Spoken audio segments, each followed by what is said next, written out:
Hi, and welcome to 10.3 Conservation of Charge.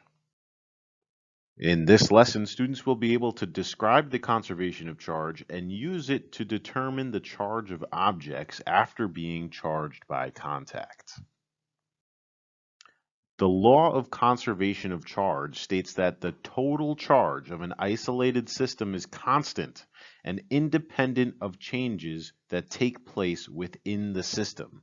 So some key words are the total charge, the fact that it's an isolated system, and obviously it's conservation, right? So the total charge is going to remain constant.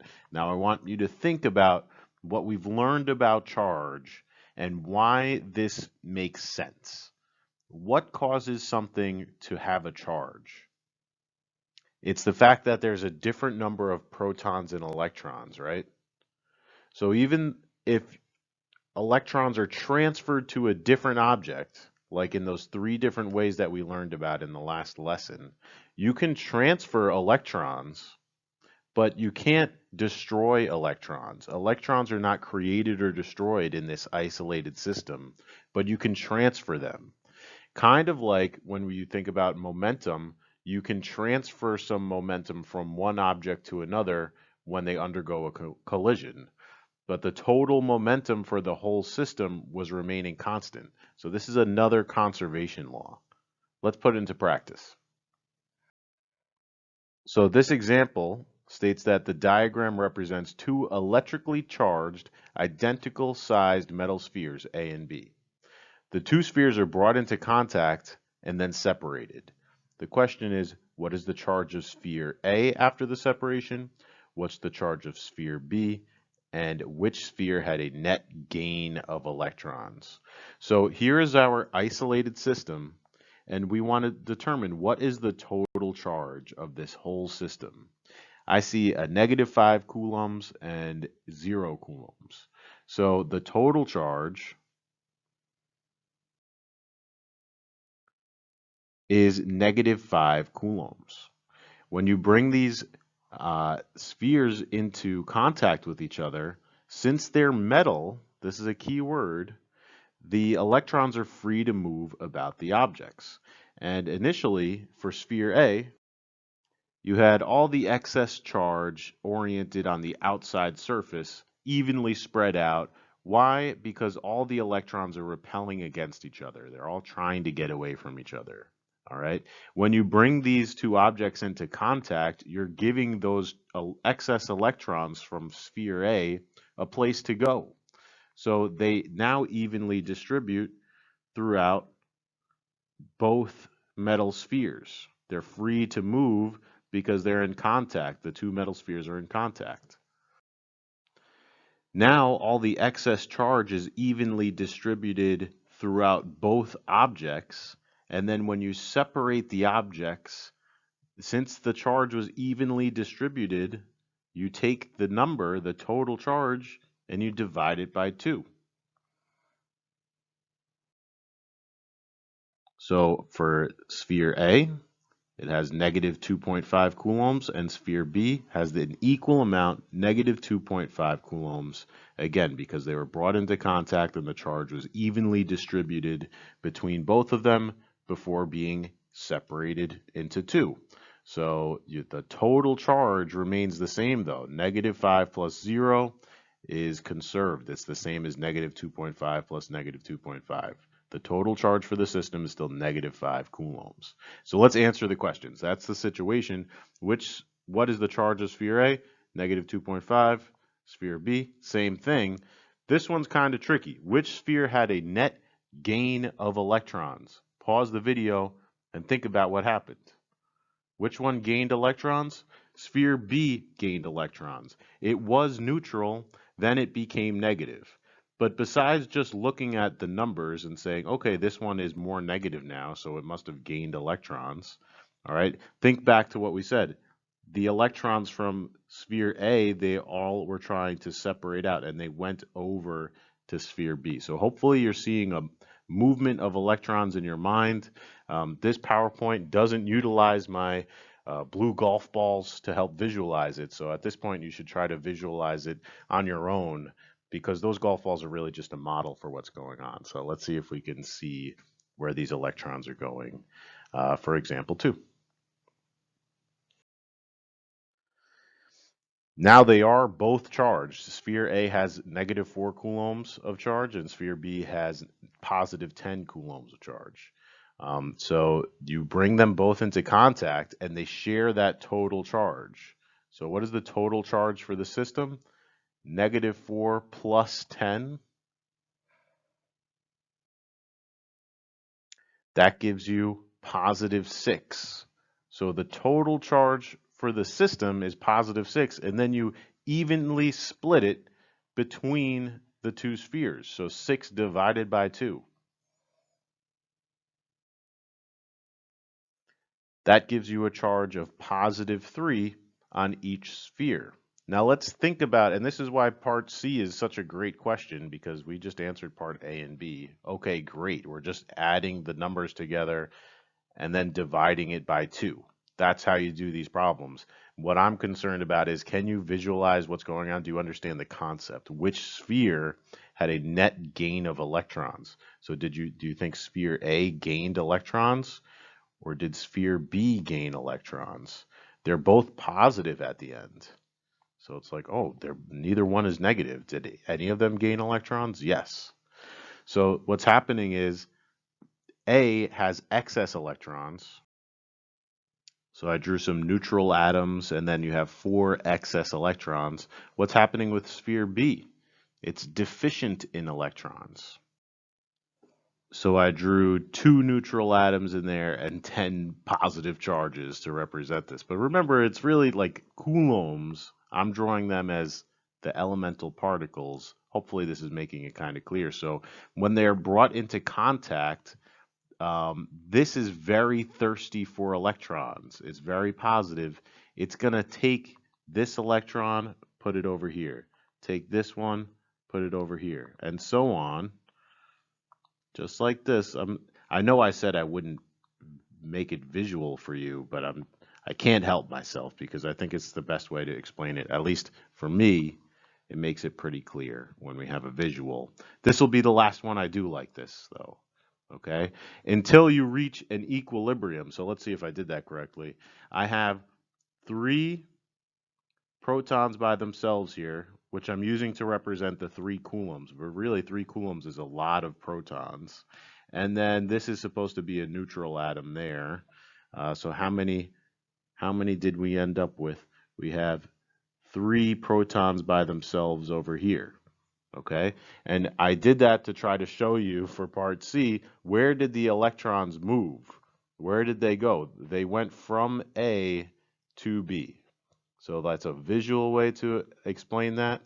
And then I always end up saying, if I'm not going to do it visually, I say to my students, all right, which one became less positive? Or which one became more negative? So we went from +10 to +3. This became less positive than it was before. How can something become less positive? Is if it gains electrons, it's not going to be as positive as it was before. Now those electrons are neutralizing something. So if it becomes less positive, then it is going to gain electrons. This one went from -4. You're very happy. You have excess electrons here. Now you're deficient in electrons. So this one definitely lost electrons. It became more positive. Okay. So I don't know. That's different ways to think about it in terms of which sphere is gaining electrons. You kind of have to visualize the numbers there. So, are you ready for a pop quiz? That's right. It's quiz time, people. I know you're watching this at home, but you are taking a quiz right now. It's going to be graded. You're going to grade it yourself, and you're going to take that grade and pat yourself on the back with it. But it's a for real quiz. For real.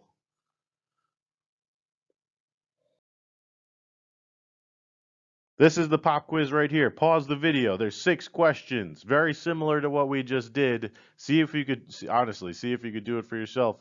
I start with like some pretty similar ones to what we did, and then they get a little bit different. And really, what I want to know is, yeah, what is the charge on the spheres at the end? That's cool, but if you could figure out which one gained electrons, then you really know what's going on. I'm telling you, pause the video. This video is not going to be as long as the other ones, I promise. I'm done explaining stuff. I'm just going to go over the answers to these. So this one's a little bit different. It's only 10 minutes in now, so take like 6 minutes if you need to. 1 minute for each question. Answer the questions, please. Pause the video. Do the quiz, and then you could grade yourself.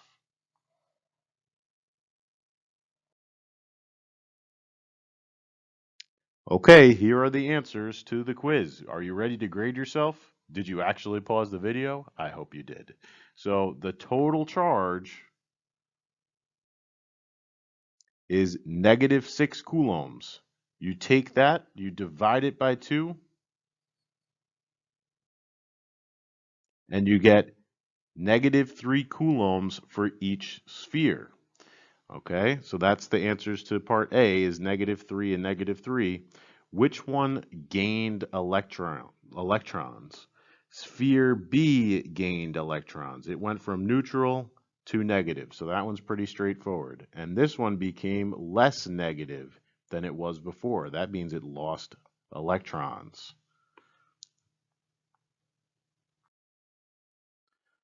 Number 2, what is the total charge?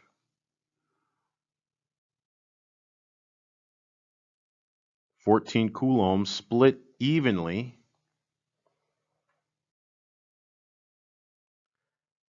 Now each sphere has positive 7 coulombs of charge. Which one gained electrons? Sphere A. It became less positive than it was before. So this was a neutral object. This one is very thirsty for electrons. It ripped some electrons from here. When they came in contact, sphere B gave away some of its electrons and became positive.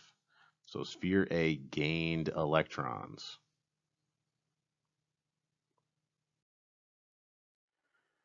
Okay, number 3, the total charge is positive 28 coulombs. Divide that equally between these two, because remember, now the charge is spread out evenly between the two metal conductors that are in contact with each other. The charge is spread out, divide it equally, and you get positive 14 coulombs on each sphere. Which one gained electrons? Let's see. Sphere A became less positive. It's not as positive as it was before. That's making me think that it gained some electrons. Sphere B became more positive. So that makes me think that it lost electrons, and that's exactly what happens. Yeah, they're both thirsty for electrons right now, but this sphere A is way thirstier.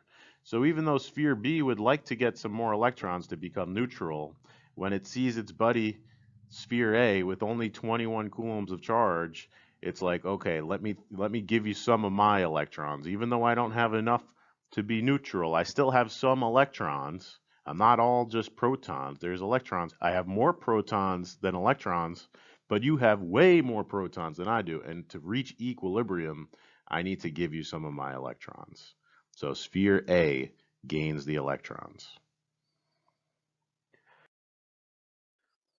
All right, number 4. Now they're both negative. So what is going to happen with the electron transfer here? Well, the total charge is negative 18 coulombs, and then you divide that equally, and you have negative 9 coulombs on each sphere. So which one gained electrons? Sphere A went from negative 16 to negative 9. It's not as negative as it was before. This had a lot of excess electrons. Now there's not as many excess electrons. This went from -2. Yes, it has excess electrons. Now it's -9. It has way more electrons than it did before. It's more negative, so sphere B gains electrons.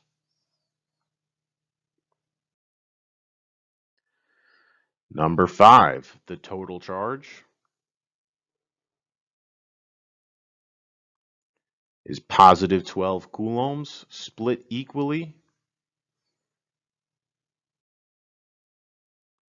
is positive 6 coulombs on each sphere. Which one gained electrons? This one's a little weird because, again, this is an example where they're both positive at the end. Which one gained electrons? Well, this was very thirsty for electrons. This had excess electrons. So it is going to give this some of its excess electrons. Actually, to become in equilibrium, it needs to give all of the electrons that it needs to become neutral and then some. So it ends up being deficient in electrons now. This one was way positive. It needs so many electrons to become neutral. Now it's not as positive as it was before. It's approaching equilibrium, but it still needs some electrons to become 0 coulombs of charge to be neutral. So sphere A gained electrons. Not enough to be neutral, but it still gained electrons. And you could hopefully see that sphere B definitely lost electrons because it had excess. Now it's deficient. It lost its electrons. But it's important to note, again, the charge is conserved. The total charge remains constant.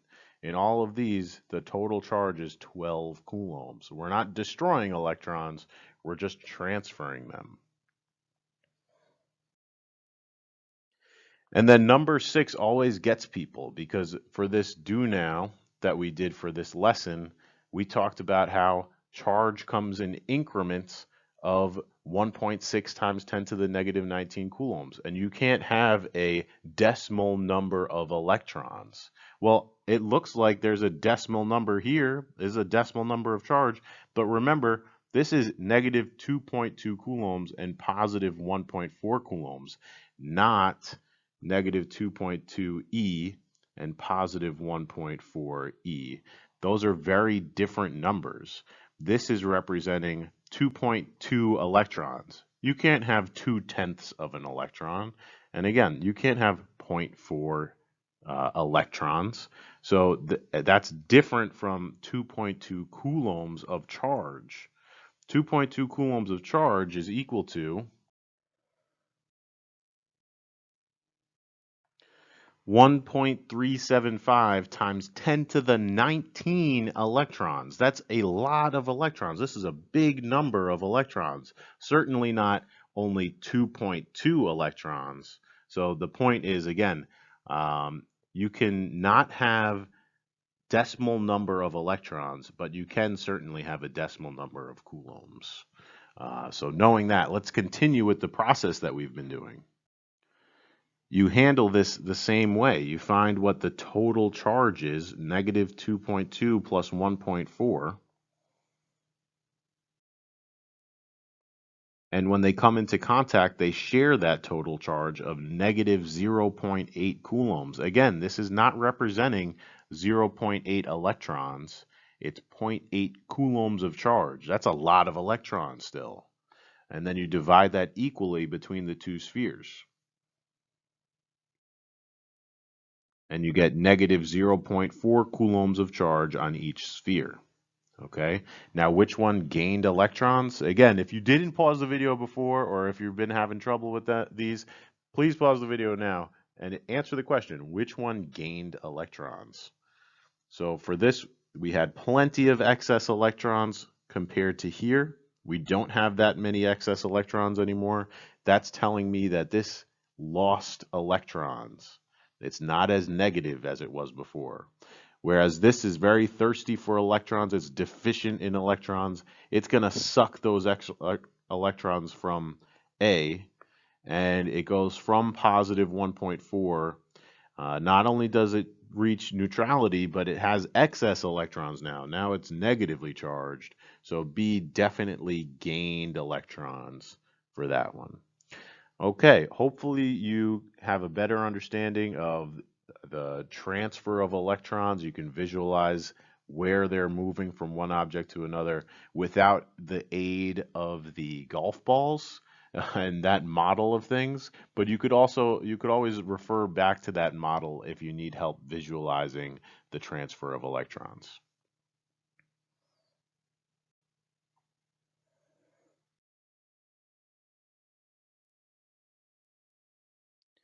Anyway, that's about it. Thanks for watching and have a great day.